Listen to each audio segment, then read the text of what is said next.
Thanks for staying with us. Let's go to this conversation now. This week, wildland fire professionals from across the globe, including fire researchers, fire managers, fire ecologists, gathered in Pasadena in California last week. They gathered under the umbrella of the International Association of Wildland Firefighters for the Fire and Climate Conference. Now, the conference focused attention on the most significant forces shaping wildland fire today and how to respond better in future. Trevor Abrahams is the managing director of Working on Fire, and he was there and joins us live now. Trevor, thank you so much for your time this evening. A very timely gathering, one would say. I mean, when you look at what the UN report says, that a warming planet and changes to land use patterns mean more wildfires will scorch large parts of the globe in coming decades. Briefly share with us some of the highlights of the conference for you.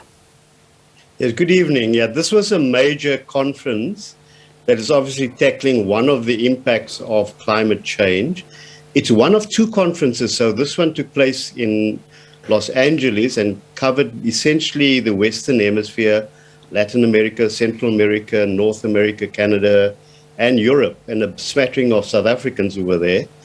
And the next one on 6th to 10th of June is in fact in Melbourne on the same theme, but obviously covering the eastern part of our globe. So, you know, all studies are indicating that the wildland fires are getting worse. The last decade, we've had 8 of the worst wildland fire seasons in the world. So it's getting worse every year. So, you know, this is something that's very timeless and a very useful platform for practitioners, researchers, and government to gather. The opening, the event was in fact opened by an assistant director in the White House Office of Science and Technology and Climate. So it is quite a high-level meeting that took place. And talking about, you know, how bad things could be in future, as predicted by some who are monitoring the, you know, the environment. We saw devastating wildfires, for example, in India. We saw Australia, Eastern Australia, experiencing some of these devastating fires, and even seeing some wildfires here at home in the Western Cape. Now, the UN says the likelihood of these catastrophic wildfires globally could increase by a third by 2050. Would you say, from the conference coming out of the discussions, governments are prepared for this? I think what the conference showed to us is a tremendous amount of preparation that's going on, particularly in terms of research and mitigating strategies, the use of technology to try and mitigate the impact of wildland fires. So there's a lot for us as South Africa to learn.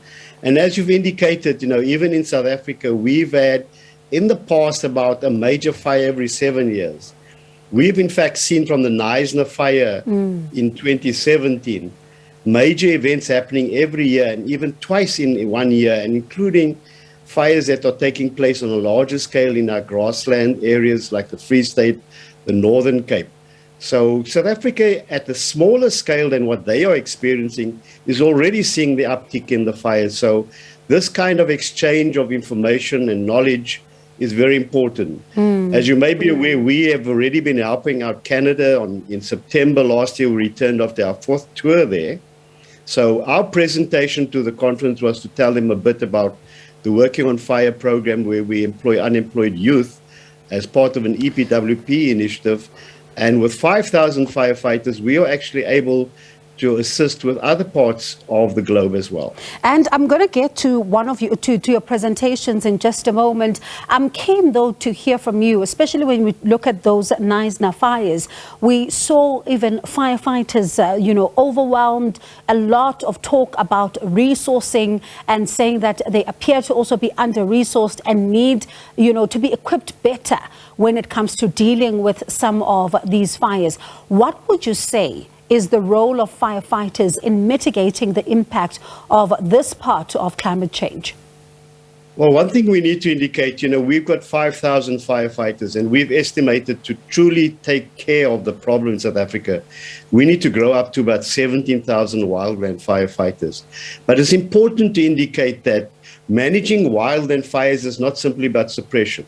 We practice integrated fire management, where we do education, we do prevention work, we do fire breaks, we reduce our fuel loads.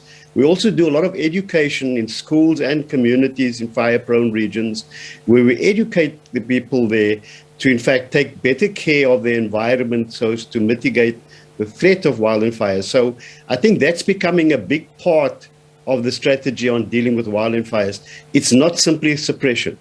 It's, in fact, a prevention that is as important, and the education of our communities to try and ensure that our environment is better protected, particularly as we see what's called the wildland-urban interface, where more and more of our housing is getting into areas of wildland, in other words, forests or bush or shrubbery.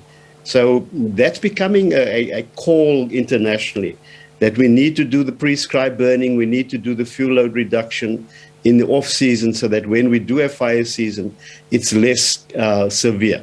Let's talk about then, the paper that you presented, because I do know you respond to, for example, some 2,500 fires annually, and you also talk about the job creation for these young unemployed people who are then joining your organization.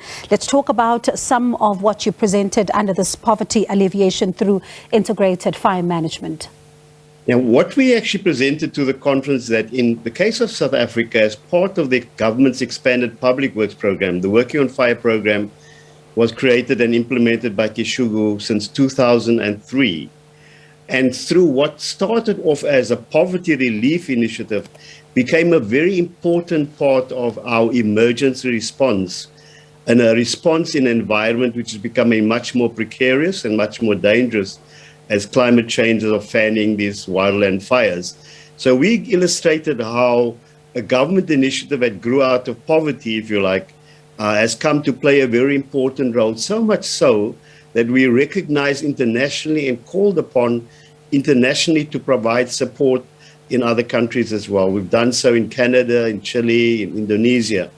So this is a very successful government program, been going for 19 years now.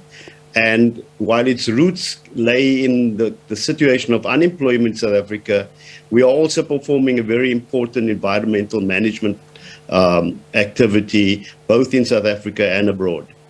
And finally, as a final question, do you then, when we come back home and look at this situation and over the years, how much of better resourcing, because we talk about 17,000 firefighters that are needed, but let's talk about the resources that are also needed to aid them in the work that they are doing. What do you see being of grave need in the coming years?